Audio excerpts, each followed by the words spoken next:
at this one, the Master Choa Kok Sui Meditation on Loving Kindness. It's where you're blessing the earth with Om Mani Padme Hum.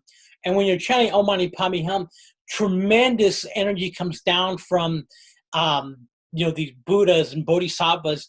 It's like their calling card. When it's said, they pour down the blessings down to the person chanted and out to the, out to the environment around them. And depending on how much power the chanter has and how much energy, like say the one from Master Choa, when you're chanting, the energy goes very, very far.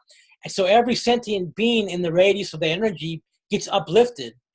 Basically, the blue pearl gets activated in all the sentient beings, like with something like from Master Choa, it could be hundreds of feet, if not thousands of feet around you, that they all get blessed and energized, and the blessings of this radiate out.